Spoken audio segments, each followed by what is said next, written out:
Welcome to the Real Estate Syndication Show. Whether you are a seasoned investor or building a new real estate business, this is the show for you. Whitney Sewell talks to top experts in the business. Our goal is to help you master real estate syndication. And now your host, Whitney Sewell. This is your daily real estate syndication show. I'm your host, Whitney Sewell. Today, our guest is Hayden Harrington. Thanks for being on the show, Hayden. Hey, thanks for having me, Whitney. Hayden is a managing partner at Momentum and has underwritten over $1.5 billion worth of deals over the last 12 months. That's incredible. He is currently under contract on a $29 million deal. But I just want to put out, it will be closed by the time that this airs. Just say it will be a 506B offering. So that's why I want to mention that. We are conscious of that. But his first deal is a Class A asset in Houston, Texas. And I want to just jump in, Hayden, to, just say how you got there, right? There's so many people that are listening that are going to be dreaming about being where you're at right now. And as soon as possible, but there's some things that need to happen initially. I know I had to experience these same things to help you to make that happen. Hayden, welcome again to the show. Give us a little more about who you are, your focus, and let's talk about how you got where you're at. Yeah, absolutely. Thanks again for having me on. Again, Hayden Harrington, originally from the Woodlands, Texas, which is a suburb of North Houston, actually. Been up here in Dallas now for about 6 years. Ventured in the commercial real estate space about 2 years ago. And yeah, it's been a long journey to where I am today. That's for sure. It's taken a lot of time to get this first deal under my belt, and it's taken a while to meet the right people. But finally, surrounded by the right people, I got the right guidance, and it's been really just an incredible ride. Nice. Well, you mentioned a couple things there already. I know we're probably going to talk about. I want to make sure you talked about right people, right guidance, and So let's jump in a little bit to why real estate, why syndication, doing a large deal like this, why that, and not flipping or wholesaling or short-term rentals, all those other things that people also build wealth in real estate, but why the syndication business for you? Sure. Yeah. You can do well at any of those. So I think any of those is a good option. Growing up with my dad, we did single family fix and flips together, and we had some rentals. And so it was just me and him doing all the work. He never liked to contract it out. So I was who he dragged in there to help him out with all the work. And it was great. It was fun to learn how to do everything, what's behind walls, how to fix stuff. But it's a lot of work, and also it's a lot of risk. We had tenants that would steal washers and dryers from us, that would get up and leave in the middle of the night and break their leases. And, it costs you more in legal fees to go after them than you actually recoup. So to me, I saw this as, well, this is a lot of work, and it's a lot of risk if somebody just, if something unexpected happens, and something always will. So that's where the dream to go bigger was started. And, I knew I wanted to go commercial. At first, I wanted to explore all the different niches of commercial. So I looked at, I had a family friend that owned office buildings. I talked to a lender who introduced me to a client of his that was a retail developer. I talked to some guys that did triple net stuff, CVS's and Walgreens, and then, of course, multifamily. So I wanted to explore every aspect of commercial first and to figure out, okay, is multifamily where I actually want to be? Based on, the positives, the pros and cons, right? And so finally, after exploring them all, settled on multifamily as, it's what I knew in a sense and felt the most comfortable with. And I just liked the future prospect of it. It looked very, very stable. Everybody needs a place to live. Not everybody needs an office, as we're seeing right now. You can work from home. So that's kind of where the dream came from growing up, and then how I settled on multifamily, and then just went all in. I think I like to talk about how you got to put your blinders on, like a racehorse, right? When a racehorse is running a race, they put blinders on them for a reason. So they only see that finish line. They charge full steam ahead. You don't worry about what everybody else is doing. You just focus on that end goal that you have. And so that's what I did. I just jumped in and I said, you know what, I've got this big goal. I want to get into multifamily. I want to be a general partner. I'm going to figure out how to make it happen. I don't have all the answers, but I'm just going to go for it. Awesome. You do ultimately have to just decide to go for it, right? I mean, getting started, it's not easy. But I want to stick there just a minute. I like how you talk about have to have blinders on like a racehorse. That's so true. So true. There's going to be so many distractions, right? Shiny object syndrome and Right. naysayers, all those things that are going to be yelling at you from the sidelines, or from the bleachers or whatever, trying to distract you. And so, let's talk about that though. And let's talk about, how did you get your mind right to make this happen? $29 million deal. Oh, I keep saying that. $29 million deal. I mean, that's no small feat right there, and so that's where most people thinking about getting in syndication business, that's not where they're thinking about starting, that's for sure. And so tell us about getting your mindset right. How did you do that? How do you avoid the naysayers even though you got blinders on? How have you done that? Yeah, and I'll preface this by saying that the $29 million deal was not what I expected either. That just kind of unfolded. So it blew me away as well. So, but I'm a big reader. I focus a lot on mindset. I focus a lot on what we tell ourselves. That inner dialogue is so important because that's what's going to lead to our reality.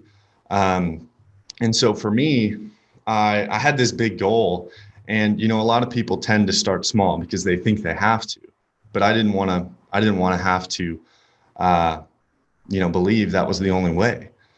For me, I believe that, hey, if you have a goal, there's a way, there's a path to get there. You've just got to be willing to go out and find it and overcome those hurdles that are going to inevitably come along the way, and not give up the first time you run into one. So for me, I had the goal, and, like I said, put the blinders on and just started getting out there, started talking to people. And, your network is your net worth. And I just started trying to connect with the right people. At first, I started to just offer to work for free. I was like, hey, I need to be around people that are doing deals. Got a lot of doors closed on me, actually, and I didn't quite understand why, because I was like, I'm smart, I'm capable. Who wouldn't want free work, right? But it took me a while to realize, it took me a few people to deny that, for me to realize that, that's not actual tangible value. If I'm offering free work, well, in their minds, they're going to have to hold my hand to teach me. That doesn't seem so appealing, especially when somebody that's experienced is, busy, got a lot going on. That wasn't true value. And I know that's where a lot of people start. That's the first thing that they think about too. So I had to rethink what value was. And, the more I thought about it, the more I realized that tangible value in this space is a deal or capital. That's the quickest way to speak to a syndicator, is finding deals or finding capital. And so I knew in my mind that finding a deal would be pretty tough because, a broker's not going to give a sweet deal to somebody they've never heard of. And any deal you find on LoopNet has already been passed by 1,000 other people, right? So I knew that would be pretty challenging. And so I started with the capital route. And, I didn't know a bunch of people that had a lot of money, but I said, well, just because I don't know them doesn't mean I can't find them. So that's where I started. I was going around to networking events and just seeing how the game is played, and I realized that, the people that were doing the deals were the ones that were hosting the networking events. And then I looked at that and I said, I looked around and there was a lot of investors that came to these things, and I said, okay, this is their pool. This is where they pull equity from. And so then in my mind, I just asked myself the question, well, what if I can do this better? What if I can create an event that attracts more people, that provides them with a better experience, and then in turn leads them to want to invest with us? And that's the route I chose. And I had met Dustin Miles, my current partner, and we'd met up for lunch, and he was kind enough to, answer some of my questions and just take the time to sit down with me. And the second time we had lunch, I pitched the idea to him. I was like, hey, I've got this idea. I've been kind of noticing some opportunity for improvements here. What do you think? And I don't know why, but he said, sure. And he took a huge chance on me, which I'm, forever grateful for. And he's just the most humble and nicest guy you'll ever meet. But, we took a chance, and first one we did, we had 20 people show up, and we had filled half the room with just friends and people we knew in the industry. But the next time we had 40, next time we had 60, next time we were over 100. We outgrew our space. And then the next 8 months, we averaged 100, 120 people out every single month. We ended up having to do it at the Westin in Las Colinas, a big, huge space at a nice brand new hotel. It turned into quite the thing, but I never planned any of that. I never expected it to be like that. It's just kind of unfolded. When you set your mind to something, and just opportunity kind of reveals itself as you go down that path and you are willing to put in the effort. What made you better? What did you do that made your conference or your meetup so much better than, the other ones that you were attending? I think just paying attention to little details. A customer experience is all about the little details, how you make them feel, how how you treat them as soon as they walk in the door. All of that stuff matters. Like one thing that was real common at networking events when I started going to them was, you check in with, you write your name down on a sheet of paper. And in my mind, I was like, well, I don't have the greatest handwriting, and there's probably others out there that don't either. So if I can't read their handwriting, that's a lost opportunity. That's a lost lead. So doing stuff like a digital check-in with, a computer or a tablet, little stuff like that. We give them free food. Who wants to go to a networking event and pay for their own food? And then on top of that, the problem with restaurants is you sit down at a table and you're locked in that seat. So you're talking to maybe two people, right? And so common tendency for people is you sit there for an hour and you meet two people. And I knew that was an issue. If you want to build your network, that's what this business is. It's, all about networking. It's all about who you know. That's not very conducive to that goal. And so just kind of focusing in on those little details and creating an environment that is actually geared towards helping people grow their network. Because I knew if they left with a stack of business cards that they'd come back. Lionshare Bookkeeping believes the key to generating wealth is understanding where it comes from and where it needs to go. They provide bookkeeping and financial coaching exclusively to real estate investors, focusing on cash flow, strategy, and action. Go to lionsharebookkeeping.com/apartments to connect with them now. Interesting. Now, I love how you thought about that and thought, how can we do this better? And obviously it was the right thinking, right? I mean, it has paid off, and so I would say that's how you probably surrounded yourself with the right people. Obviously, Dustin was one of those as well. You found somebody like Dustin. He's also been on the show that's been out there doing deals, right? That has experience and a lot of it. And so that's incredible. You were able to bring value to him. And I like that way of thinking too. We've talked often on the show about, find somebody that's more experienced, find a way to work for them for free and add value. But it is a hindrance, right, at first, because their first thought is, well, I'm going to have to take time to teach you things, right? So I love that, that you figured out a way that this is going to be my focus and I can go do this. And then you approached him, somebody in the business already and said, hey, this is what I see and this is what I can help with or help do. And he said, okay, this sounds like a good idea. And so what about just the right guidance as well? You mentioned that early on. How did you get the right guidance? It's so important. It gives you more confidence. Just, all these things start to happening when you have the right people surrounding you, right? Like you talked about, but just people too, that you can ask questions to, that you can say, hey, how do you do this? Because it's so many moving parts to this business. You can't know it all in the beginning, but it's so important you have people on your team that do. But so how did you do that? Yeah, I think it all comes down to your own mindset, believing that you can attract those relationships, having that positive intent in your mind that, hey, I'm going to go out there and I'm going to make this happen no matter what. And the right people are going to come into my life. I didn't know that, how that was going to unfold. But if you keep that centered in your mind and in your focus, you can create it because, those thoughts will lead to actions and those actions will create your reality or attract the right people. For instance, our general contractor who I office with today, met him because, I was initially sending messages to people on Meetup to try and get them out to our networking event. I was just trying to fill the room. And he was one of the few that actually responded and we just connected, instantly and, went from there. So I think if you have good intent, you'll attract good people. And kind of your external is a reflection of your internal.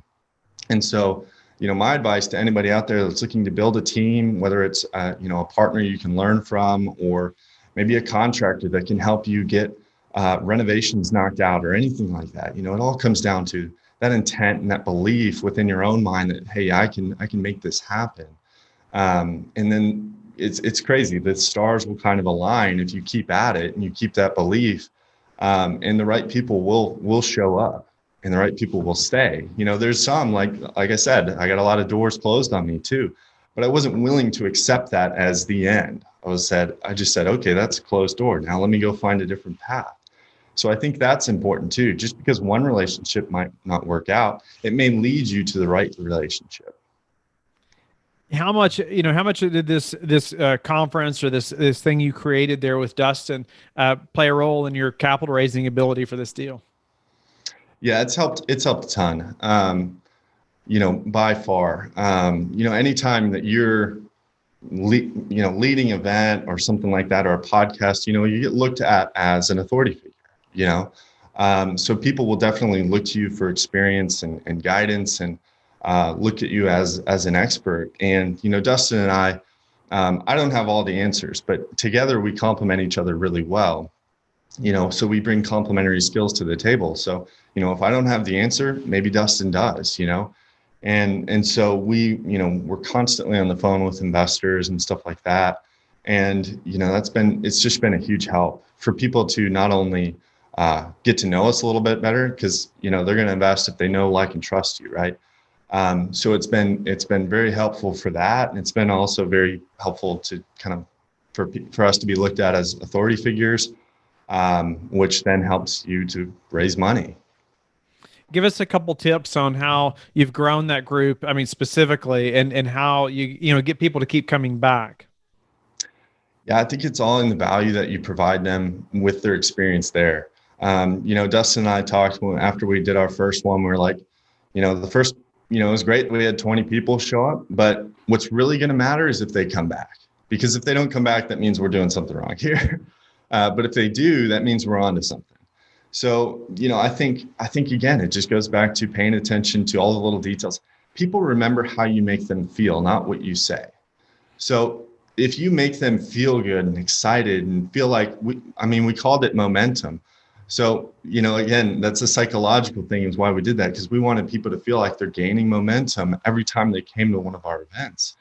And it's just a little psychological cue that reinforces, I need to keep coming back. I want to feel like I'm making progress.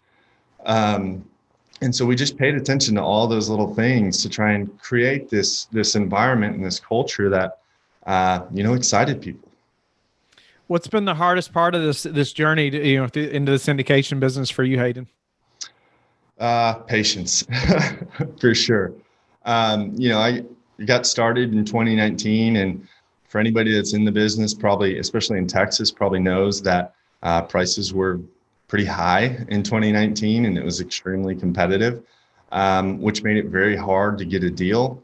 We have very strict underwriting criteria for ourselves. We're not going to get overly aggressive. We want to be as realistic as possible, and that made it very challenging in 2019 to be able to get any offers out the door.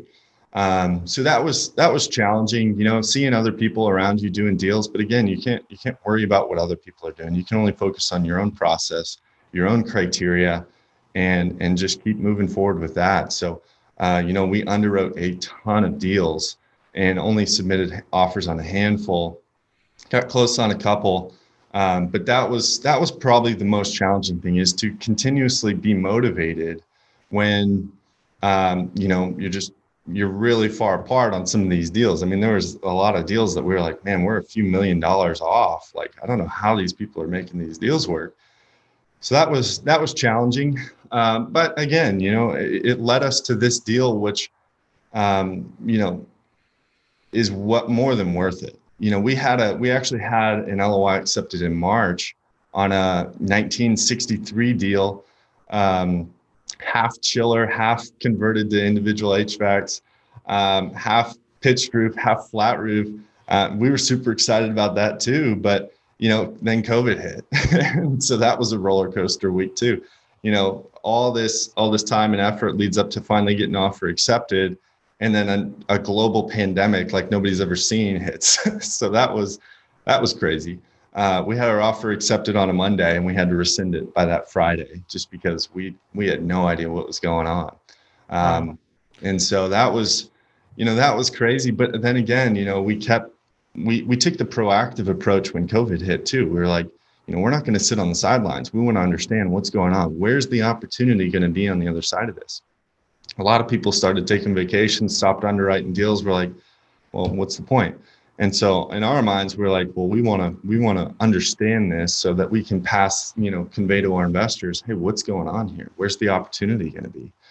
And so we just kept at it. And, it's led to this 2012 construction Class A deal in Houston that we're super excited about. Hayden, do you have a couple of daily habits that you're disciplined about that have helped you achieve success and get to this point? Yeah, I get up every morning. I work out. That's a kind of a non-negotiable for me, just to get moving. I read every day. I think that's really important, and just take time to think, try to clear my mind. I think all that is extremely important, and focus in on those goals that I want to achieve.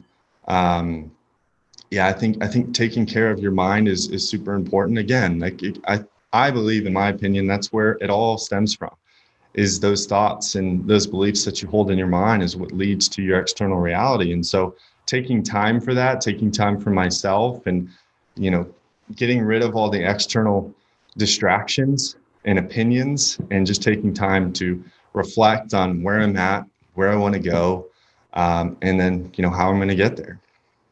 I loved what you said earlier, just how you said, what we tell ourselves leads to our reality. And quickly, I was currently reading a book, and this guy, he's in his mid-70s, and he talks about just how people start to tell themselves that they're going to die, like in their 80s or 80 when they're 80 years old, and you'll notice that people who believe that, like the 20 years before that, they're like preparing to die. I mean, they're like going downhill. But he just says, that those who can tell themselves they're going to live to 150, whether you will or not, either way, just the mental part of telling yourself that, I mean, you're so much better off. I mean, you're so much more active. You're so much more productive because you're going somewhere, anyway, I can't stress that enough. What you tell yourself is such a big deal. What's the number one thing that's contributed to your success? The people around me. Absolutely. And the mindset is everything. I don't believe in being self-made, because there's so many people that have helped me along the way that I'm incredibly grateful for. So, I owe a lot of where I'm at today to the people that have been able to help me along the way. And, I can't say that enough. Doing it together with great people is way more fulfilling than doing it on your own to begin with. So for me, the biggest thing that I'm grateful for that's been helped is just the people around me. I can't say that enough. And how do you like to give back? The great thing about this business is it's good and bad. It's challenging, but you kind of need somebody to help you to get your foot in the door, because the bank's not even going to lend to you if you're just starting out. So it's one of those businesses that you need a helping hand to get you up, and then you can offer the same to somebody else too. So offering time for anybody that has questions, I think is so important. It's something that I love to do, because again, like, if Dustin wouldn't have taken a chance on me, this may have never happened. So I want to pay it forward by doing the same to other people. On top of that, we are very, very adamant about giving back with communities. Dustin, he's always, gone above and beyond for all of his tenants at his communities, and bought food for them, and pizzas and snow cones and stuff like that, and doing events. And it's something that we're both real passionate about.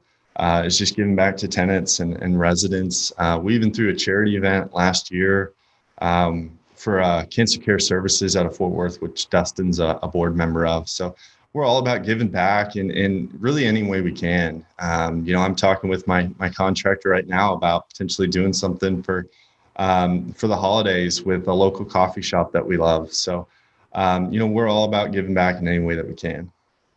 Awesome. Well, Hayden, I'm grateful to I've gotten to know you a little better and hear a little more about your story. Mine would be very similar, just in the mindset and making reading and getting up early and making time for those things every day.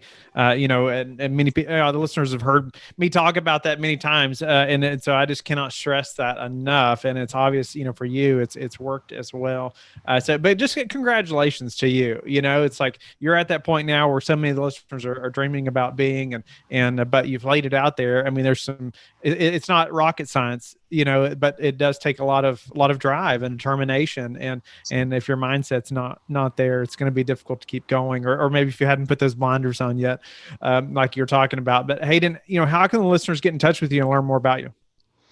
Yeah, so our website is momentummultifamily.com. If you've got questions, again, happy to answer them. And you can reach me at Hayden, which is Hayden at momentummultifamily.com. Thank you for listening to the Real Estate Syndication Show, brought to you by LifeBridge Capital. LifeBridge Capital works with investors nationwide to invest in real estate, while also donating 50% of its profits to assist parents who are committing to adoption. LifeBridge Capital, making a difference, one investor and one child at a time. Connect online at www.lifebridgecapital.com for free material and videos to further your success.